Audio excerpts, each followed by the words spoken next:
Everything you need to know about products and services that can improve your life. This is Experts on Call on CL 650. And welcome back to QuayPacific StrataLife on CL 650, and I'm Tony Giaventu, the Executive Director of the Condominium Homeowners Association, and your host. Dan O'Hearn from QuayPacific Property Management, Gordon Lee of CMW Insurance, and Albert Atfield from CanStar Restorations have been with us in the studio. We've been talking about our wish list of things for stratas, where to mitigate damage, how to manage risk, how to make your StrataLife better, operations and everything else in the long term. We're going to wrap up with a few more tips from everybody, kind of the last of the wish list for you for Christmas for your Strata Council to focus on behavior, habits. So Dan, we'll start with you. You've got some ideas around email procedures. I do, because I knew we were doing the show and it was Christmas season, so I put together the bane of our existence, email. So here's my 12 email etiquettes, okay? I'll be really quick here. First, only discuss what's public matters. You know, we've all heard stories about private emails that end up accidentally becoming public. So if you don't think this is a public email, maybe if it's something that should be discussed behind closed doors, maybe you should do that. Yeah, there's no such thing as a private email. No. Don't be talking about people's personal income and tax situation, right? Don't email angry. You know, you got bad news, or you're firing somebody or a vendor, or you're expressing anger, reprimanding someone, saying disparaging remarks. Those are all no-nos. An email may feel informal, but people fall into this trap. And then remember, caps lock is equivalent to yelling and screaming. No need to do that. It looks very childish. Be professional and collaborative, and be honest. You all have an important role, whether it's a council member or a property manager, and your email reflects your personality. So be sure to phrase things properly. I often think, if I had to read this in front of the judge, how would I say this? Well, start rethinking that too. If I have to actually present this as evidence in front of the tribunal, yes, because that's what's going to be happening, and that's when private becomes very public. Be confidential.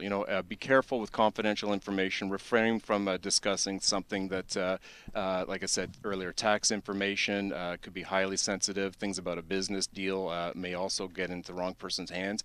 Remember, your email is going to be viewed as Strata Council correspondence, so the courts may ask to see this. So just be careful what you're saying.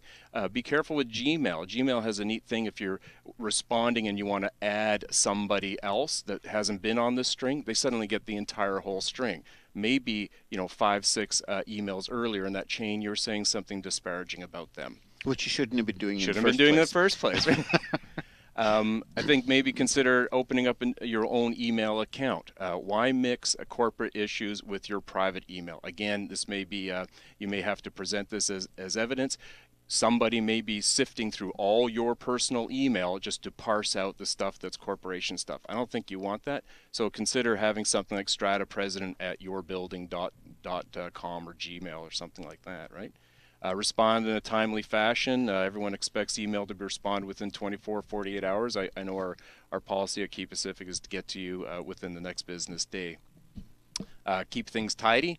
Don't have long chains of emails, and I think they call those little arrows carrots or something like that. I mean, clean it up a little bit. It shouldn't be work to try to read through.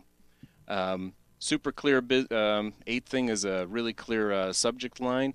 We all get 50 plus emails a day, and it has to be a meaningful subject line, preferably your Strata Corporation and the directive. And make sure the message matches. The subject line matches your message. Sometimes we hit reply, and the subject line is totally different. You're just being lazy. You didn't want to create a new message, right?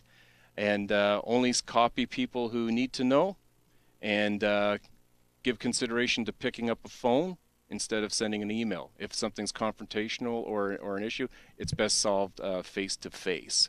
And keep it short and to the point. I tried to do it as quick as possible. That was great. No, those are great. And don't forget that your email correspondence can and will be subpoenaed as evidence and witness information when you get into disputes. And that will happen through tribunal quite frequently. You know, anything you say on email, guarantee that other people are going to know about it. And we've all at some point one point hit the send button thinking, not so sure I should have sent that email, right? Time to press the recall button real quick. If only it were so that we had a recall button. Gord. Insurance renewals, getting new quotes out there. Number one, make sure you, know that the broker you're working with knows the strata, and also talk to your broker to make sure that you're getting the right coverages. It's not just about price sometimes, because the price you pay if you get the wrong coverage that you think you're saving is going to cost you a lot more money and headaches later on.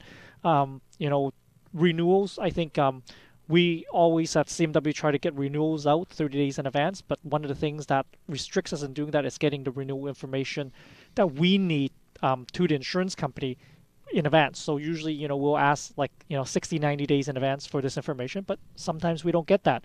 And so that delays the whole process, and then we get complaints to say, hey, how come I don't have my renewal on time? That goes the same with new quotes. And I think give us reasonable time to work on your quote, because as a broker, we shop the different markets for you.